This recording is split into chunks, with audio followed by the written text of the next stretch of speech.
영실, 자네가 만든 이 추구기는 참으로 놀랍구나. 어떻게 이런 기발한 생각을 하게 되었는가? 전하, 제가 동네에 있을 때 큰 가뭄이 들어 농민들이 많이 굶어 죽었습니다. 그때 생각했습니다. 비가 얼마나 왔는지 정확히 알 수 있다면 농사를 더 잘 계획할 수 있지 않을까. 농민들은 지난해 비가 얼마나 왔는지, 올해는 얼마나 와야 하는지 모른 채 하늘만 바라보고 있었습니다. 이 추구기로 각 지역의 강우량을 정확히 측정하면 가뭄과 홍수를 미리 예측하고 대비할 수 있을 것입니다. 1423년 조선 한양의 새벽거리. 물이 흐르는 소리와 함께 종과 북이 울립니다. 아침 6시를 알리는 신호입니다. 이 소리의 근원은 바로 경복궁 안에 설치된 자경루, 물의 힘으로 스스로 시간을 알리는 자동 물시계였습니다. 세계 과학사에 빛나는 이 발명품은 시간을 독점하던 권력자들로부터 시간을 해방시켜 백성들에게 돌려준 혁명적인 기계였습니다. 그런데 이 놀라운 발명품을 만든 사람의 신분은 어떻게 될까요? 당시 조선 최고의 학자, 양반 가문의 영재. 아닙니다. 그는 노비였습니다. 세종실록은 그에 대해 이렇게 기록합니다. 장영실은 동매연의 관노로 그 어미는 기생이었다. 노비 신분에서 조선 최고의 과학자가 되기까지 그는 어떤 삶을 살았을까요? 더 놀라운 것은 그의 최후입니다. 세종시대 과학혁명의 중심에 있던 그는 1442년 왕의 가마인 아녀가 부서지는 단 하나의 사건 이후 역사 속에서 완전히 사라졌습니다. 그의 죽음, 무덤, 후대의 행적에 관한 기록은 단 한 줄도 남아있지 않습니다. 자신이 만든 시계는 500년이 넘는 세월 동안 기록되고 기억되었지만 그 자신의 인생은 역사책에서 지워진 것입니다. 조선시대 최고의 과학자, 그러나 가장 불운했던 천재. 장영실은 어떻게 노비에서 국가의 보물이 되었다가 다시 역사에서 사라졌을까요? 오늘 우리는 재능과 신분이 충돌했던 한 천재의 극적인 삶을 따라가 보겠습니다. 지금부터 시작하겠습니다. 이런 천재를 동네 관청의 노비로 묻어둘 수는 없소. 장영실을 한양으로 보내 세종께 추천할 생각이오. 그가 노비라는 신분이 문제가 될 수 있겠지만. 미쳤소. 노비를 조정에 추천한다고 양반들의 분노를 사게 될 것이오. 그리고 그 노비에게도 불행한 일이 될 수 있어. 신분의 벽은 넘기 힘든 법이오. 1390년대 초반 조선 왕조가 막 시작된 시기, 현재의 부산인 경상도 동래연에서 한 아이가 태어났습니다. 그의 이름은 장영실. 세종실록에 따르면 그의 어머니는 기생이었고 아버지에 대한 기록은 명확하지 않습니다. 아이는 태어나자마자 관노라는 신분을 부여받았습니다. 조선시대 관노는 국가기관에 소속된 노비를 의미했습니다. 일반 산호보다는 조금 나은 대우를 받았지만 여전히 천민 신분이었습니다. 아버지에 대한 기록이 불분명한 것은 의미심장합니다. 일부 학자들은 그의 아버지가 중국인이었을 것이라는 가설을 제시합니다. 세종실록에 영실의 아비는 본디 중국 사람이다라는 기록이 있기 때문입니다. 이 혼혈 배경이 그에게 더 큰 차별의 요인이 되었을 수도 있습니다. 당시 조선은 엄격한 신분제 사회였습니다. 양반, 중인, 상민, 천민으로 나뉘었고 노비는 가장 낮은 천민계층에 속했습니다. 신분은 태어날 때 결정되었고 평생 벗어나기 어려웠습니다. 어린 장영실은 동네 관청에서 일하며 성장했습니다. 여느 관노처럼 허드렛 일을 했겠지만 그에게는 남다른 무언가가 있었습니다. 그는 놀라운 손재주와 기계 제작에 대한 천부적 재능을 보였습니다. 당시 조선에서 기술은 천시되었습니다. 유교 사상의 영향으로 학문, 특히 유교 경전 연구는 높이 평가되었지만 손으로 하는 기술은 낮게 취급되었습니다. 양반들은 기술을 배우는 것을 꺼렸고 이런 사회적 분위기 속에서 기술은 주로 중인이나 천민들의 영역이었습니다. 하지만 장영실에게 기술은 단순한 생계수단이 아니었습니다. 그것은 자신의 존재 가치를 증명하는 유일한 방법이자 신분의 한계를 뛰어넘을 수 있는 유일한 통로였을 것입니다. 세종실록은 그의 초기 재능에 대해 이렇게 기록합니다. 영실은 어려서부터 총명하고 손재주가 뛰어나 기이한 발명을 잘하였으며 성품이 침착하고 묵중하였다. 그의 재능은 점차 주변 사람들의 주목을 받기 시작했습니다. 결정적인 전환점은 동네 부사 김담과의 만남이었습니다. 김담은 장영실의 비범한 재능을 알아보고 그를 조정에 추천했습니다. 이는 지방 관노에게는 상상하기 어려운 기회였습니다. 그러나 이 과정이 순탄했을 리 없습니다. 노비 신분의 기술자를 조정에 추천한다는 것은 파격적인 일이었습니다. 당시 조선 사회의 보수적 분위기에서 얼마나 많은 반대와 조롱이 있었을지 짐작할 수 있습니다. 장영실은 어떤 심정이었을까요? 한편으로는 자신의 재능을 마음껏 펼칠 수 있다는 기대감, 다른 한편으로는 노비 신분으로 중앙관청에 들어가 겪을 차별과 멸시에 대한 두려움이 교차했을 것입니다. 그럼에도 불구하고 그는 한양으로 향했습니다. 노비 장영실의 인생에서 가장 중요한 전환점이었습니다. 한양에 도착한 장영실은 처음에는 아마도 관청의 잡무를 맡았을 것입니다. 하지만 그의 재능은 오래지 않아 주목받기 시작했습니다. 특히 당시 조선의 통치자 세종의 눈에 들게 됩니다. 세종은 1418년에 즉위한 조선의 제4대 왕으로 학문과 과학기술에 깊은 관심을 가진 군주였습니다. 그는 인재를 알아보는 안목이 있었고 신분보다는 능력을 중시하는 파격적인 정책을 펼쳤습니다. 세종은 장영실의 재능을 곧 알아보았고 그에게 중요한 기회를 부여했습니다. 1423년 세종은 장영실을 명나라로 파견하기로 결정했습니다. 당시 명나라는 동아시아에서 가장 선진적인 과학기술을 보유하고 있었고 장영실은 그곳에서 최신 기술을 배워오는 임무를 맡았습니다. 이것은 노비 신분으로서는 상상할 수 없는 기회였습니다. 세종실록에는 세종이 영실을 명나라에 보내 기술을 배우게 했다는 기록이 남아 있습니다. 명나라에서 장영실은 무엇을 보고 무엇을 배웠을까요? 그는 아마도 천문 관측 기구, 물시계, 해시계 등 당시 최첨단 과학 기술을 접했을 것입니다. 이런 경험은 그의 기술적 시야를 넓히고 후일 그가 만들게 될 발명품의 기반이 되었을 것입니다. 명나라에서의 유학을 마치고 귀국한 장영실을 기다리고 있던 것은 또 다른 파격이었습니다. 세종은 장영실의 노비 신분을 해제하고 그를 정사품 호군의 벼슬에 임명했습니다. 세종실록은 이렇게 기록합니다. 영실은 본래 천한자이나 공교한 솜씨가 뛰어나니 마땅히 등용하여 쓰는 것이 옳다. 노비에서 정사품 관리로의 신분 상승. 이것은 조선 역사상 전례가 없는 일이었습니다. 사품 관직은 상당히 높은 지위로 일반적으로 양반만이 오를 수 있는 자리였습니다. 하지만 여기서 중요한 점은 그가 받은 직책이 기술직이었다는 것입니다. 당시 조선 관직은 문관과 무관, 그리고 기술직으로 나뉘었는데 기술직은 상대적으로 낮게 평가되었습니다. 장영실이 아무리 높은 품계를 받았더라도 그는 여전히 기술자라는 한계 안에 있었습니다.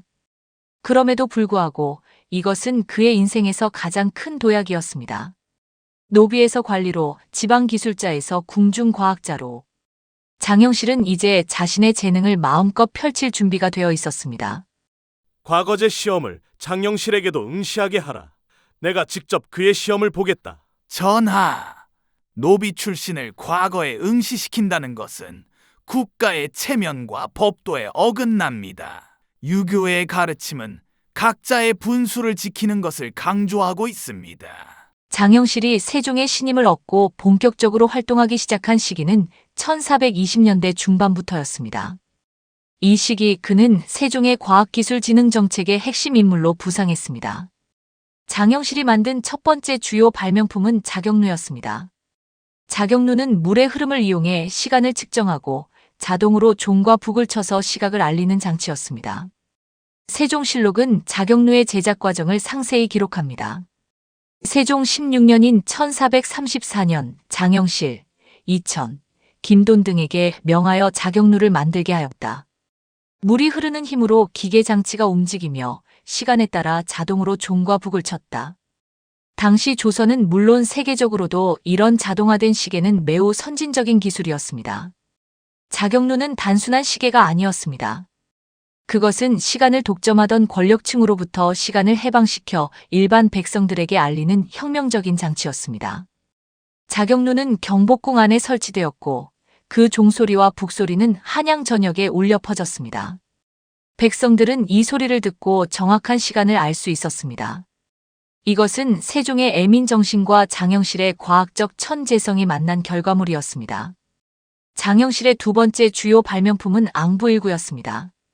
앙부일구는 해시계의 일종으로 솥을 엎어놓은 듯한 모양을 하고 있어 이런 이름이 붙었습니다. 세종실록은 앙부일구에 대해 이렇게 기록합니다. 세종 19년인 1437년 영실이 청동으로 앙부일구를 만들었다. 그 모양이 솥을 엎어놓은 것과 같고 해의 그림자로 절기와 시각을 알 수 있게 하였다. 앙부일구는 태양의 위치에 따라 그림자가 이동하는 원리를 이용한 것으로 단순히 시간만 알려주는 것이 아니라 24절기와 계절 변화까지 알 수 있게 해주었습니다. 이것은 농업이 국가의 근간이던 조선에서 매우 중요한 기능이었습니다. 특히 주목할 만한 점은 앙부일구가 조선의 위도에 맞게 설계되었다는 것입니다. 당시 중국에서 들여온 해시계는 중국의 위도에 맞춰져 있어 조선에서는 정확한 시간을 알 수 없었습니다. 장영실은 조선의 지리적 특성을 계산하여 독자적인 해시계를 개발한 것입니다. 장영실의 세 번째 주요 발명품은 추구기였습니다. 추구기는 세계 최초의 표준화된 우량 측정 장치로 비의 양을 정확하게 측정할 수 있게 해주었습니다. 세종실록에는 세종 24년 1442년에 추구기를 만들어 각 도와 고을에 보내어 비의 양을 측정하게 하였다고 기록되어 있습니다. 이 기구는 농업국가였던 조선에서 가뭄과 홍수를 대비하고 농사를 계획하는 데 큰 도움을 주었습니다. 특히 주목할 만한 것은 추구기가 단순한 발명품을 넘어 세계 최초의 체계적인 강우량 측정 시스템이었다는 점입니다. 장영실은 추구기를 제작하는 데 그치지 않고 전국에 표준화된 추구기를 보급하고 정기적으로 데이터를 수집하는 체계까지 구축했습니다. 이 외에도 장영실은 혼천해, 간해, 일성정시해 등 다양한 천문 관측 기구와 과학 장비를 제작했습니다. 그는 조선 과학기술의 총책임자로서 세종시대의 과학혁명을 이끌었습니다. 장영실의 발명품들은 단순한 기계 장치가 아니었습니다. 그것들은 조선의 통치 철학과 과학기술이 결합된 결과물이었습니다. 세종이 추구했던 애민정신, 즉 백성을 사랑하고 그들의 삶을 개선하려는 의지가 장영실의 기술력을 통해 구현된 것입니다. 장영실의 성공은 조선 사회에서 매우 이례적인 일이었습니다. 노비 출신이 최고의 과학자가 되어 국가의 핵심 사업을 이끈다는 것은 당시 신분 질서에 대한 도전이었습니다. 세종실록에는 영실은 공교한 재주가 있어 감추어진 재능을 많이 드러내었다는 평가가 기록되어 있습니다. 세종은 그의 능력을 높이 평가했고 장영실은 점차 종산품 대호군의 지위까지 올랐습니다. 장영실이 올라간 종산품 대호군은 조선 관직 체계에서 상당히 높은 지위였습니다. 특히 노비 출신으로는 오를 수 있는 최고의 자리였습니다. 그는 이제 궁중기술의 총책임자로서 세종의 과학 정책을 현실화하는 핵심 인물이 되었습니다. 이 시기 장영실은 그의 인생에서 가장 빛나는 순간을 맞이했습니다.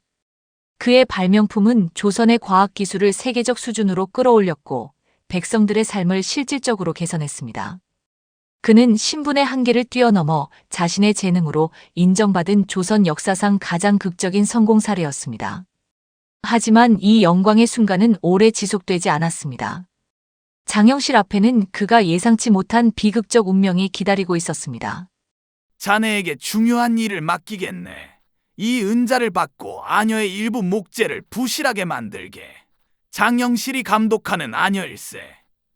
그에게 결점이 필요하다네. 대감, 그게 무슨 말씀입니까?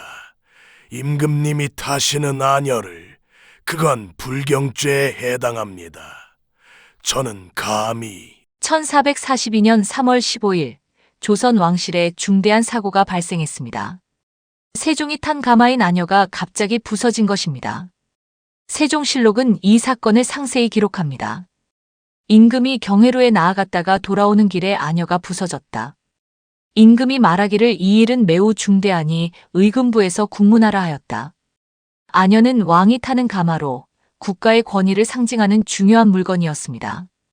특히 국왕의 안전과 직결된 것이었기에 그것이 부서진 것은 단순한 사고가 아닌 중대한 사건으로 취급되었습니다. 문제는 이 아녀가 장영실의 감독하에 제작된 것이라는 점이었습니다. 세종실록에 따르면 아녀는 장영실이 감독하여 만든 것이니 그를 국문하라는 지시가 내려졌습니다. 당시 조선에서 왕과 관련된 사고는 매우 심각하게 다뤄졌습니다. 특히 불경, 즉 왕에 대한 공경심이 부족한 죄는 중죄로 취급되었습니다. 아녀 사건은 왕의 안전을 위협한 것으로 불경죄로 해석될 여지가 충분했습니다. 장영실은 의금부에 끌려가 국문을 받게 되었습니다. 의금부는 조선시대의 최고 사법기관으로 중대한 범죄를 다루는 곳이었습니다. 노비 출신 기술자가 의금부에 서게 된 것 자체가 비극적인 상황이었습니다. 세종의 반응은 어떠했을까요? 장영실의 천재성을 알아보고 그를 발탁한 세종이었지만 이 사건에 대해서는 상당히 엄격한 태도를 보였습니다. 세종실록에는 임금이 이르기를 아녀는 진상할 물건이 아니어서 정밀하게 살피지 않았기 때문이니 죄가 없을 수 없다고 하였다는 기록이 있습니다. 이런 언급에서 세종이 개인적으로는 장영실을 아꼈지만 공적인 의무와 왕실의 권위 측면에서는 타협할 수 없었음을 엿볼 수 있습니다. 조선의 국왕은 개인이 아닌 국가의 상징이었고 그와 관련된 사고는 엄중하게 다뤄야 했습니다. 조사 결과 장영실은 아녀 제작을 소홀히 한 죄로 장형에 처해졌습니다. 장형은 곤장을 치는 형벌로 육체적으로 고통스러울 뿐 아니라 관리로서는 큰 수치였습니다. 세종실록에는 영실이 장 80대를 맞고 파직되었다고 기록되어 있습니다. 단 하루 만에 조선 최고의 과학자에서 파직된 관리로 전락한 것입니다. 그런데 여기서 중요한 의문이 제기됩니다. 과연 이 처벌이 적절했을까요? 그리고 이 사건은 정말 단순한 사고였을까요? 많은 역사학자들은 이 처벌이 지나치게 가혹했다고 평가합니다. 아녀가 부서진 것은 기술적 결함이라기보다는 우연한 사고였을 가능성이 큽니다. 또한 장영실의 공적을 생각하면 단 한 번의 실수로 그를 파직시킨 것은 균형 잡힌 판단으로 보기 어렵습니다. 더 의심스러운 것은 처벌 이후 장영실이 역사 기록에서 완전히 사라졌다는 점입니다. 그의 사망 시기, 무덤 위치, 이후의 행적에 대한 기록은 단 한 줄도 남아있지 않습니다. 세종의 최측근이자 조선 최고의 과학자였던 인물의 흔적이 이토록 철저하게 지워진 것은 매우 이례적입니다. 이러한 정황들은 아녀 사건이 단순한 사고가 아닌 정치적 음모의 결과일 가능성을 강하게 시사합니다. 지금부터는 아녀 사건을 둘러싼 음모론의 주요 근거와 역사적 정황을 살펴보겠습니다. 첫째, 처벌의 과도한 엄중함입니다. 아녀가 부서진 사건은 불경이라는 중죄로 다루어졌으며 장영실은 장백대 구형의 80대 집행 후 파직이라는 가혹한 처벌을 받았습니다.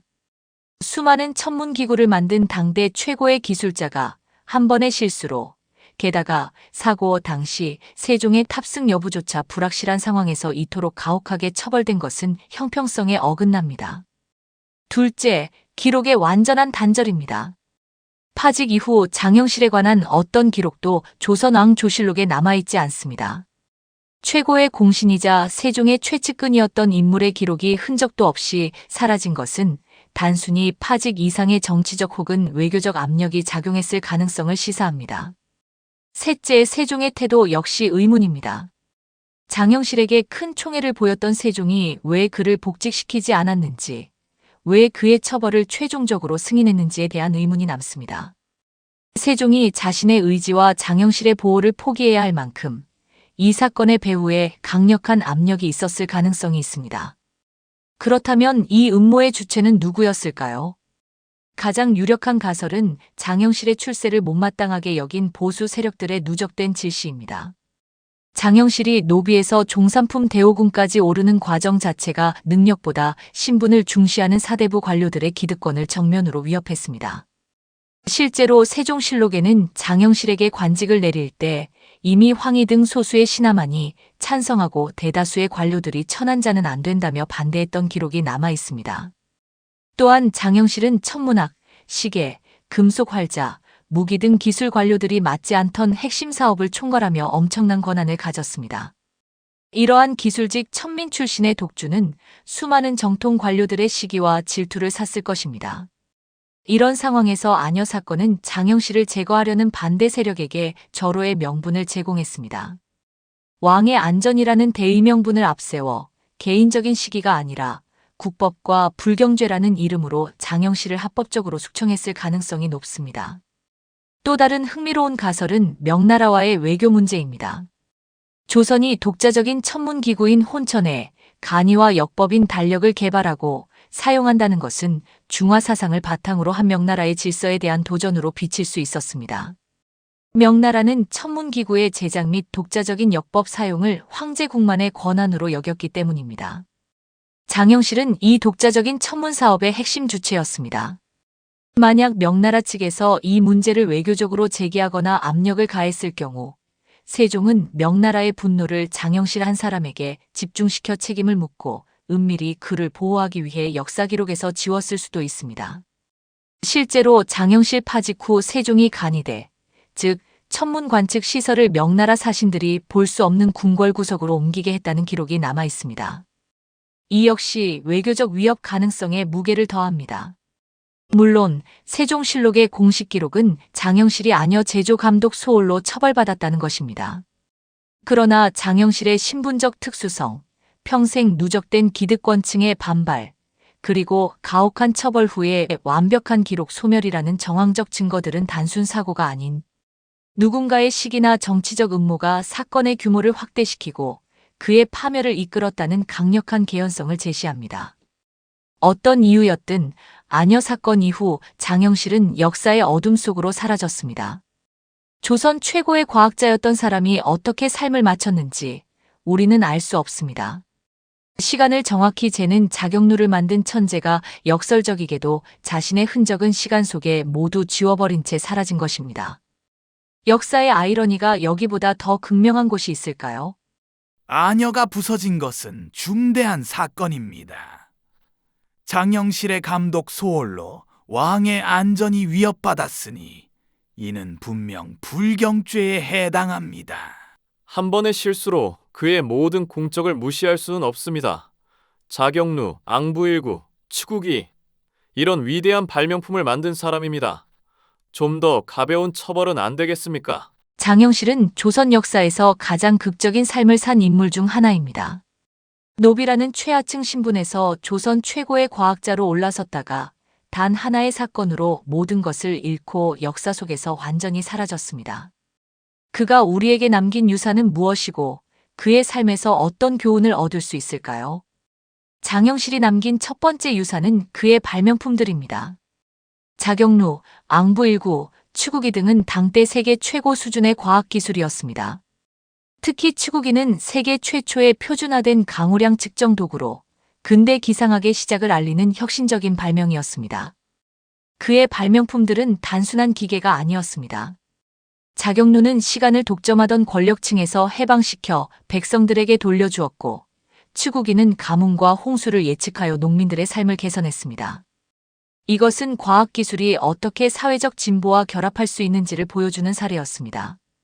두 번째 유산은 그가 보여준 신분 질서의 파괴와 재능 중심 사회의 가능성입니다. 노비 신분에서 정산품 관리까지 오른 장영실의 삶은 조선 사회에 충격을 주었습니다. 그것은 태어날 때 결정된 신분이 아닌 개인의 능력과 재능이 평가받을 수 있는 사회의 가능성을 보여주었습니다. 장영실의 이야기는 4가지 중요한 현대적 교훈을 우리에게 전합니다. 첫째, 재능과 신분의 대립입니다. 개인의 재능이 아무리 뛰어나도 구조적인 차별과 편견이 그 재능의 잠재력을 꺾고 성과를 훼손할 수 있습니다. 오늘날에도 학벌, 출신 지역, 부모의 배경이 여전히 개인의 능력보다 중요하게 작용하는 영역이 많습니다. 둘째, 리더십의 파격과 한계입니다. 세종은 장영실을 발탁하고 승진시키는 파격적인 리더십을 보여주었지만 결국 정치적 현실이나 보수 세력의 견제 앞에서 그를 끝까지 보호하지 못했습니다. 이는 아무리 위대한 리더라도 시대의 구조적 제약을 완전히 넘어서기 어렵다는 교훈을 줍니다. 셋째, 전문가에 대한 사회적 존중입니다. 장영실의 몰락은 기술과 장인 정신에 대한 조선 사회의 근본적인 천시를 보여줍니다. 아무리 중요한 기술자라도 한순간의 실수로 쉽게 버려지는 사회는 혁신을 지속할 수 없습니다. 넷째, 역사의 기록과 배제입니다. 장영실의 행적이 역사에서 소멸된 것은 천민 출신 인물의 목소리가 당대 역사 기록 주체들에게 얼마나 쉽게 배제될 수 있었는지를 보여줍니다. 기록되지 못한 수많은 천재들의 존재를 상상하게 합니다. 장영실이 오늘날 우리에게 특별한 이유는 역사적 아이러니 때문입니다. 그가 만든 자경루는 500년이 지난 지금까지도 조선의 과학 기술력을 상징하는 유산으로 남았지만 그 자신의 삶은 철저히 기록에서 배제되었습니다. 우리가 그를 기억할 수 있는 것은 세종실록에 남아있는 단편적인 기록들 덕분이며 그마저도 없었다면 조선 최고의 과학자가 누구였는지 알 수 없었을 것입니다. 현대 한국에서 장영실은 다양한 매체를 통해 재조명되고 있으며 과학의 날인 4월 21일을 그의 업적을 기리는 날로 정한 것은 의미 있는 변화입니다. 하지만 그에 대한 해석은 여전히 많은 부분이 추측에 의존할 수밖에 없으며 이러한 공백은 오히려 그의 이야기를 더욱 매력적으로 만듭니다. 장영실은 비극의 주인공인 동시에 신분의 한계를 뛰어넘은 영웅이며 시대의 희생양이자 자신의 재능으로 역사에 흔적을 남긴 승리자입니다. 그의 삶은 한 개인의 이야기를 넘어 재능과 신분, 혁신과 전통, 개인과 사회의 복잡한 관계를 보여주는 역사적 거울입니다. 오늘 이야기는 여기까지입니다. 장영실의 드라마틱한 삶이 우리에게 주는 교훈에 대해 댓글로 여러분의 생각을 나눠주시면 감사하겠습니다. 구독과 좋아요는 흥미로운 역사를 전하는 힘이 됩니다. 그럼 다음 시간에도 유익한 이야기로 찾아뵙겠습니다.